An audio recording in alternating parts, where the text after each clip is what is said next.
The interstate was packed, rain pouring down in sheets. A chain reaction collision, 6 vehicles, horns blaring, screaming, chaos. A doctor heading home from his shift pulled over, called it in. "We need medics, now!" In the chaos, an ambulance screeched to a stop in the middle lane.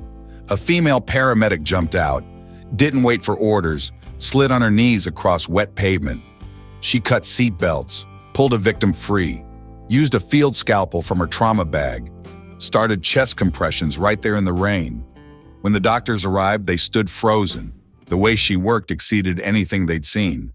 Her name was Riley Adams, 30 years old, paramedic for the state of Oregon, years working the highways. She knew blood, rain, the sound of people calling for help.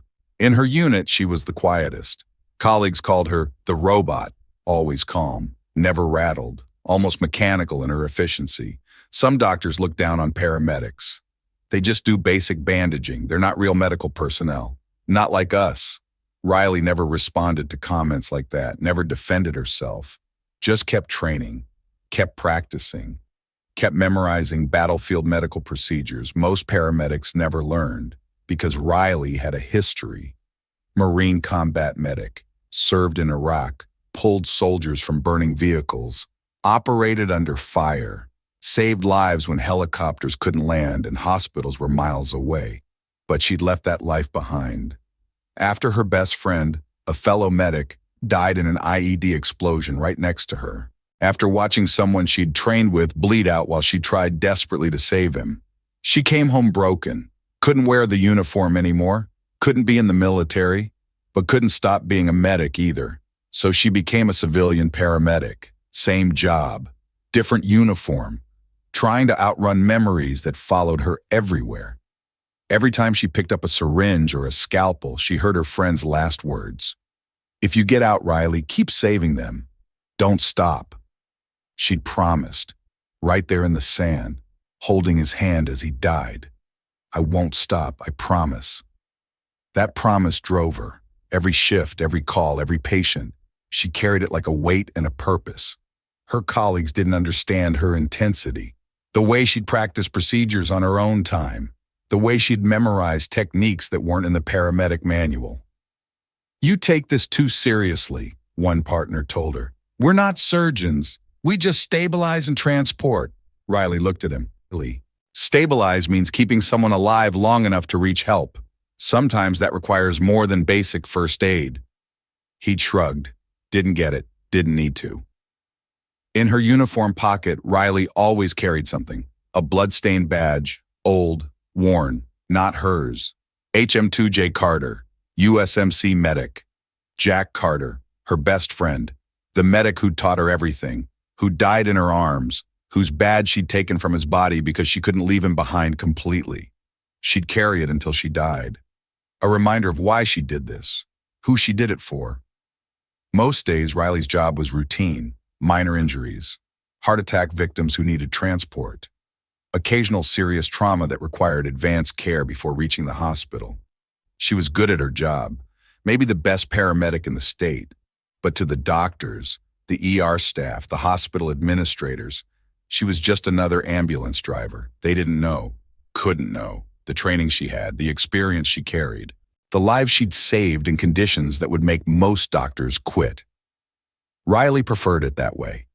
Anonymity meant less attention, less questions about her past, less risk of someone learning about the nightmares that woke her up, about the guilt she carried, about the voice she still heard sometimes asking her to keep saving them. She showed up, did her job, went home, repeated, day after day, year after year, until the day everything changed.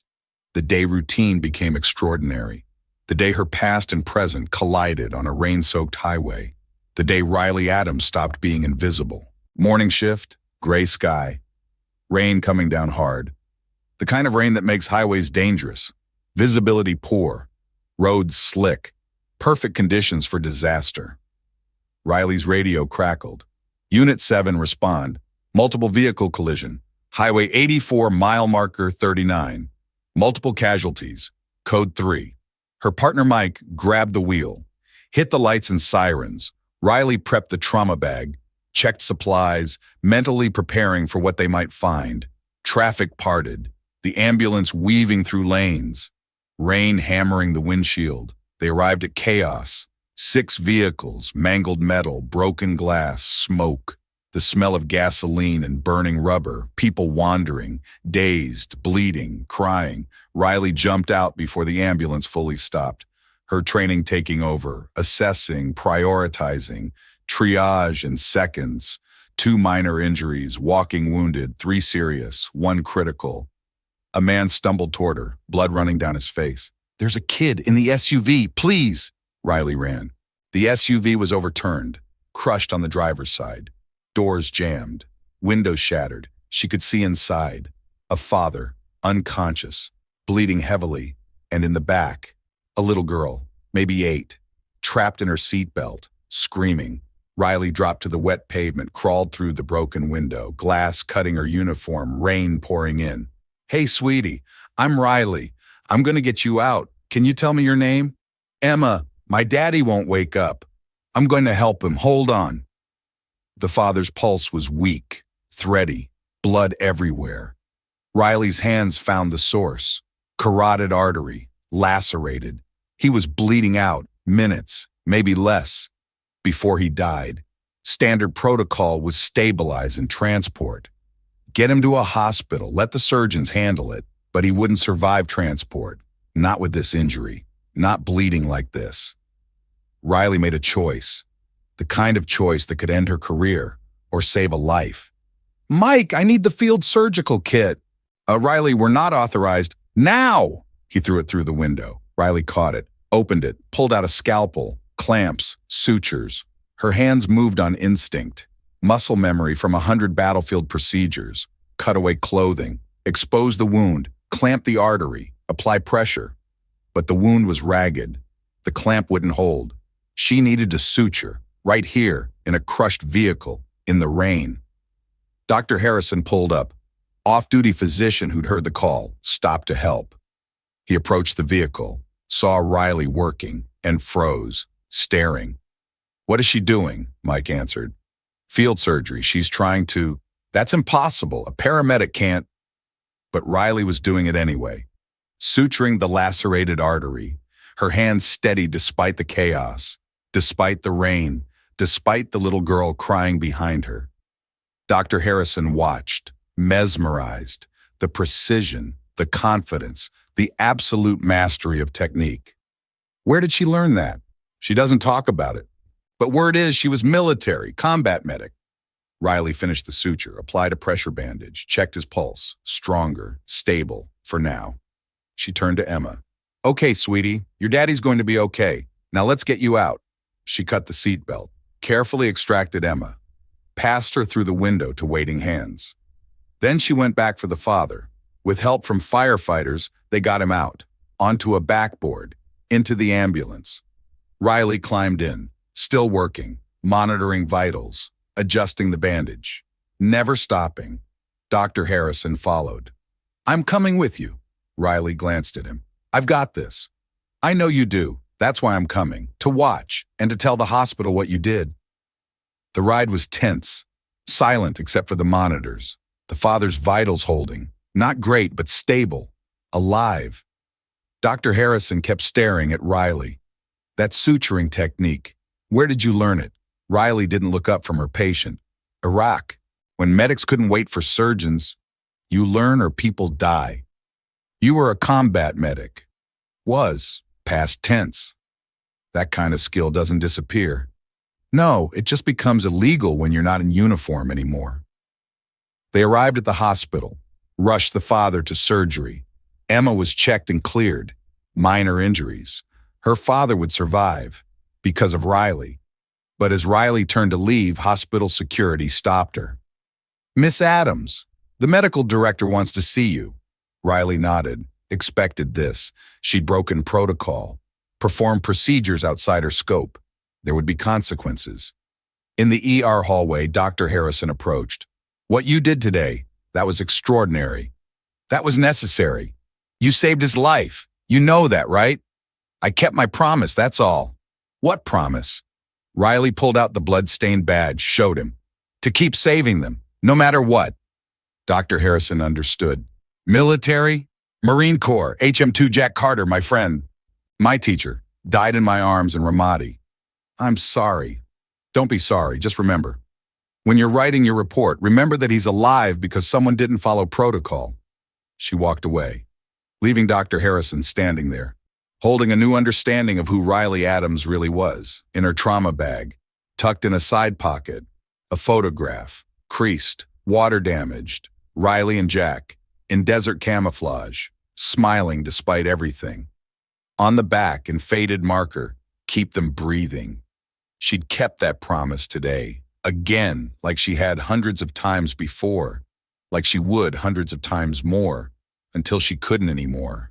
The dashboard camera footage from a passing vehicle captured everything. Riley's highway rescue, in the rain, under impossible conditions, performing field surgery that shouldn't have been possible. Someone uploaded it. Within hours, millions of views, comments exploding. Is this real? Who is this woman?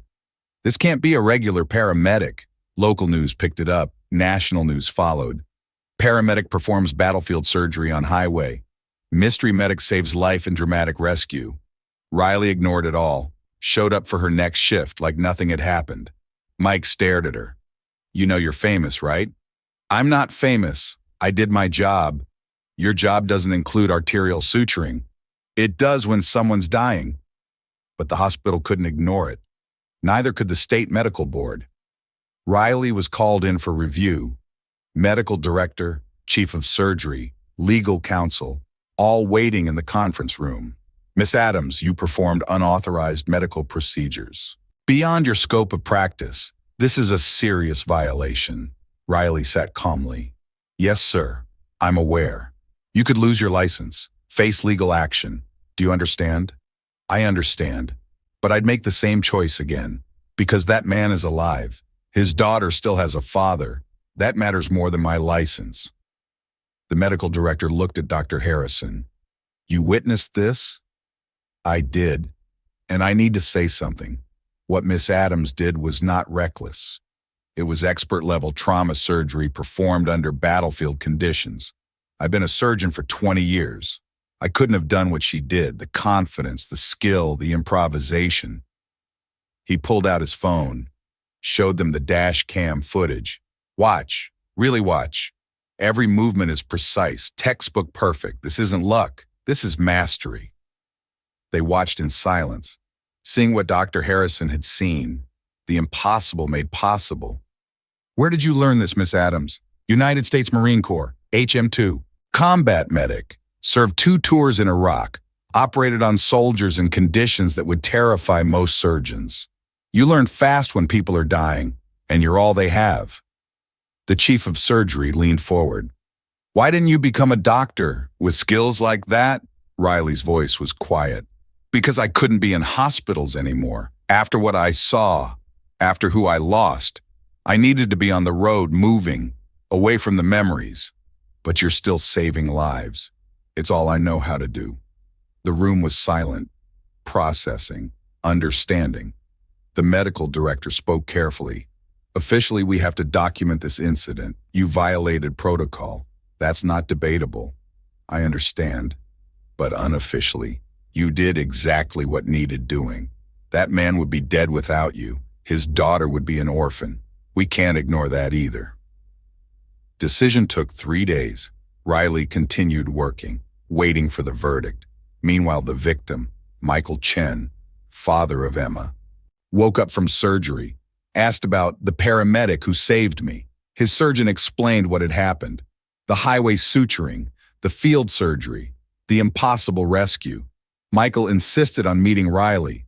Hospital arranged it. She walked into his room, uncomfortable, unused to gratitude. Michael saw her and immediately started crying. You saved my life. Emma's told me everything. You crawled into that car, fixed me while I was bleeding out, kept working even though you could have been hurt. I was just doing my job. No, you were being a hero. There's a difference. He grabbed her hand. You didn't just save me. You saved her childhood. She doesn't have to grow up without a father because of you. Riley's eyes watered. I'm glad you're okay. More than okay. I'm here, alive, and I'll spend every day grateful for what you did. Emma ran in, saw Riley, screamed with joy. The rescue lady! She hugged Riley tight. Riley hugged back, letting herself feel it. The weight of what she'd done, the life she'd saved, the promise she'd kept. The state medical board issued their decision, officially reprimanded for protocol violation, but with a commendation for extraordinary life-saving action. No license suspension, no penalties. More than that, they invited her to speak at the State Emergency Medicine Conference, share her techniques, train other paramedics in advanced field procedures. Riley almost declined, but Dr. Harrison convinced her. People need to see what you can do, learn from you. You can save more lives by teaching than by staying silent. The conference hall was packed. Paramedics, EMTs, doctors, nurses, all curious about the mystery medic who'd performed highway surgery. Riley stood at the podium, uncomfortable in the spotlight, but committed to the message. I'm not here as a hero. I'm here as someone who made a choice between following rules and saving a life. She showed footage of the rescue, explained each step, the assessment, the decision, the technique. In combat, we didn't have the luxury of protocol. We had dying soldiers and limited supplies. You learn to improvise, to trust your training, to act decisively. She paused. That mindset saved Michael Chen, because when I saw him bleeding out, I didn't think about rules. I thought about what needed doing, and I did it. The audience was silent, absorbing. I'm not saying ignore protocol. Protocol keeps us safe, protects patients, but there are moments, rare moments, when protocol will kill someone and action will save them. You have to recognize those moments and have the courage to act. Standing ovation, thunderous, long. Michael and Emma sat in the front row. Emma held a sign. She saved my dad. Riley saw it, smiled, the first real smile in years. After the presentation, dozens of people approached, asking questions, wanting to learn, some sharing their own stories of impossible choices. An older paramedic shook her hand. I've been doing this 30 years, too scared to push boundaries. Watching you gives me courage. A young EMT, fresh out of school.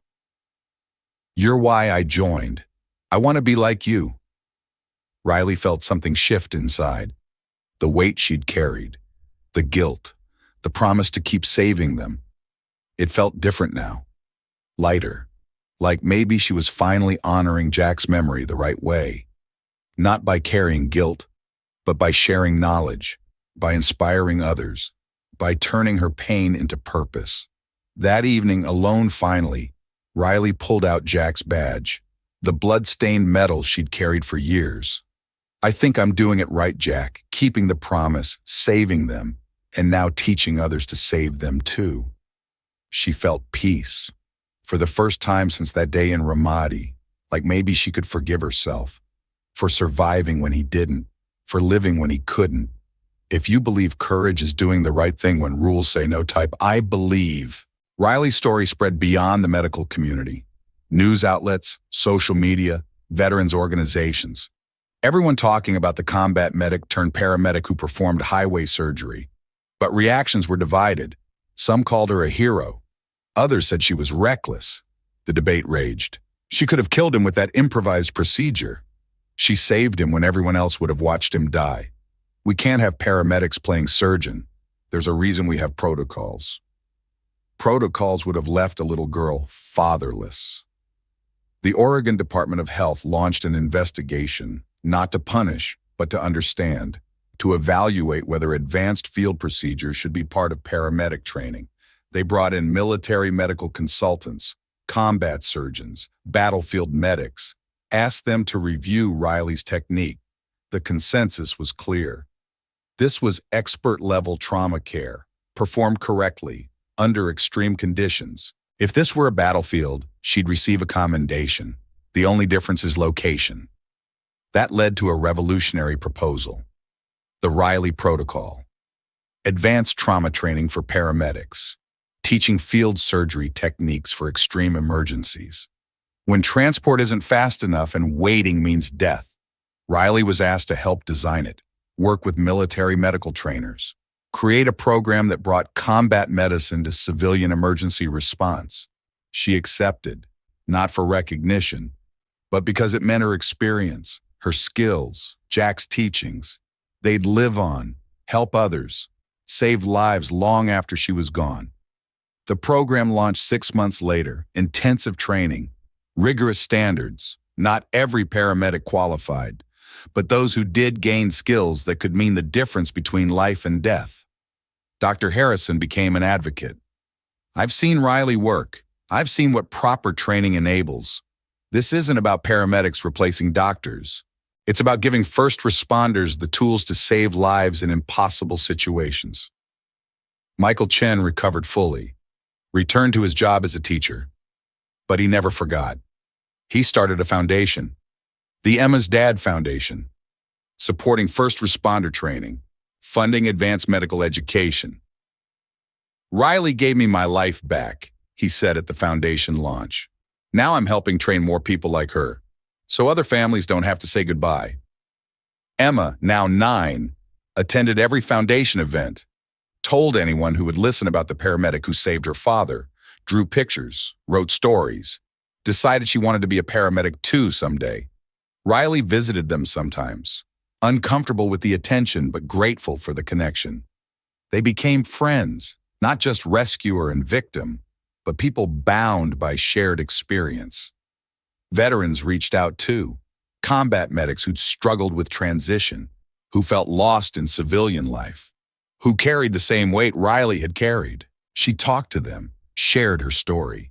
The guilt doesn't go away, the memories don't fade, but you can turn it into purpose. Use what you learned to keep helping. That's how you honor the ones who didn't make it home.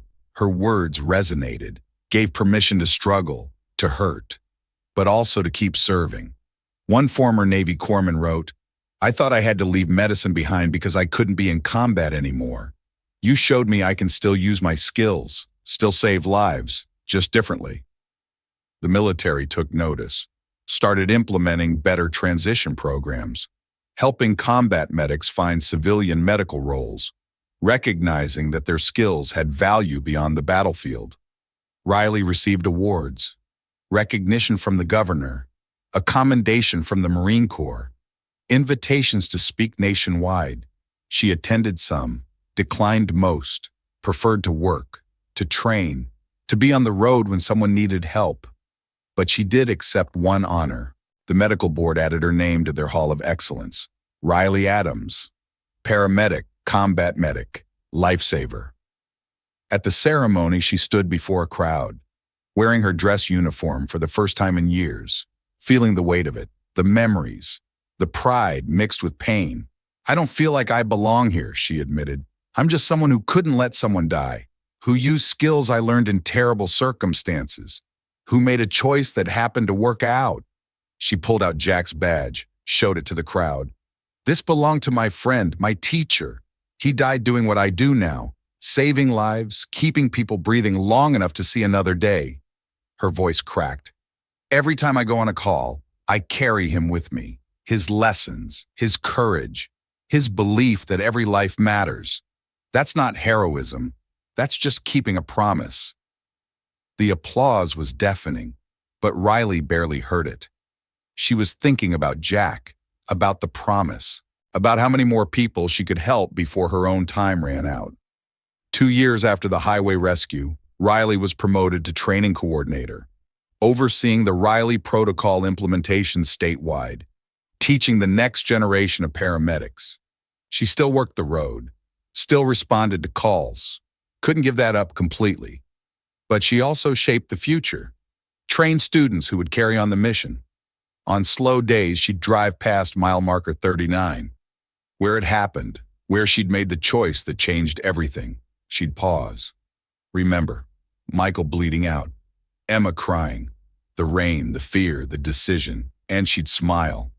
Because he lived, because she'd kept the promise, because Jack's legacy continued through her students, through everyone who learned to act when others froze. "Still saving them, Jack," she'd whisper, "every single day." If you respect those who act without waiting, comment, respect. Riley Adams' story became more than a dramatic rescue. It became a catalyst for change in emergency medicine, a challenge to rigid thinking, a reminder that sometimes the person with the most relevant experience isn't the one with the highest degree. The lesson was profound. Rules exist to protect, but they can also constrain. When life and death hang in the balance, judgment matters more than regulation. Skill matters more than credentials. The Riley Protocol transformed paramedic training, not just in Oregon, nationwide.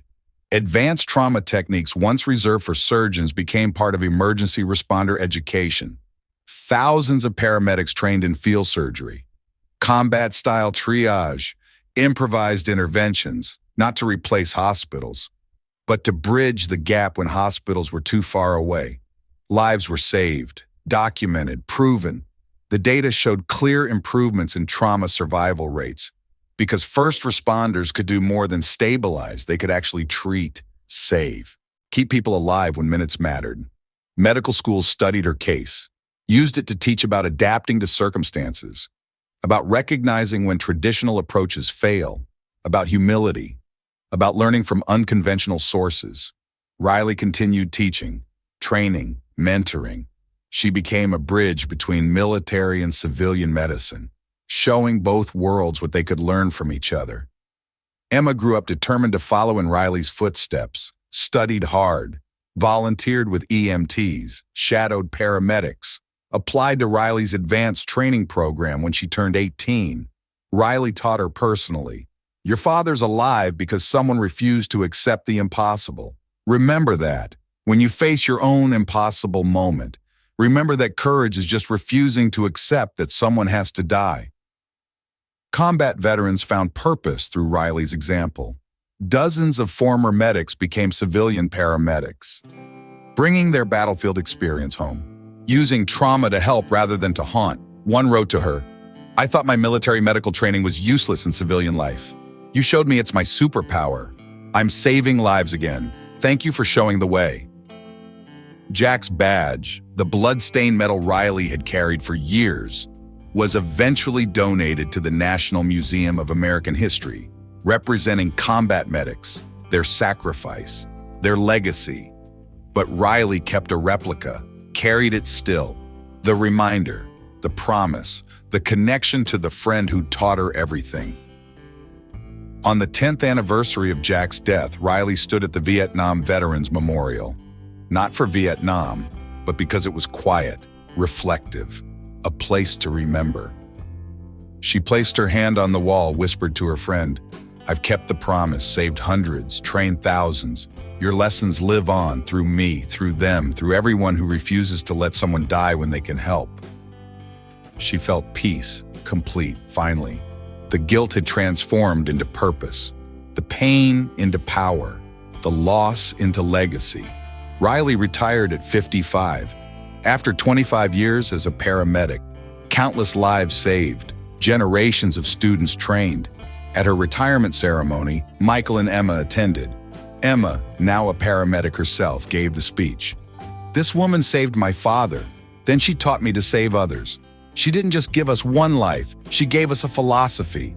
That courage is action. That rules matter until they don't. That sometimes you have to trust yourself more than the system." Emma presented Riley with a gift, a shadow box, containing Jack's replica badge, Riley's old trauma shears, and a photo of Michael and Emma, smiling, alive, grateful. "These represent your legacy," Emma said. "The friend who taught you, the tools you used, and the lives you saved." Riley cried, rare for her, but earned. After everything, after all those years, all those calls, all those promises kept. In her final words to her students, Riley said, "I'm not a hero. I'm just someone who learned from the best, who made a promise, who kept it. If you remember anything from me, remember this. When someone needs help and you have the skills, you act. Title doesn't matter. Permission doesn't matter. Life matters. Always choose life." The philosophy spread, became part of emergency medical culture. Students graduated carrying Riley's lessons, her courage, her commitment. And somewhere, in some heaven or memory or eternal moment, Jack Carter smiled. Because the promise was kept, the lessons lived on, and people kept breathing.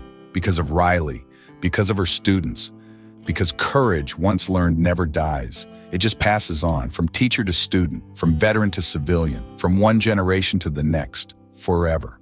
If you believe silent heroes deserve to be remembered, subscribe to The Veteran Story. We share real stories of real courage, not mass-produced content, real people, real sacrifice, real inspiration, because these stories matter. These heroes matter, and they deserve to be told by humans who care.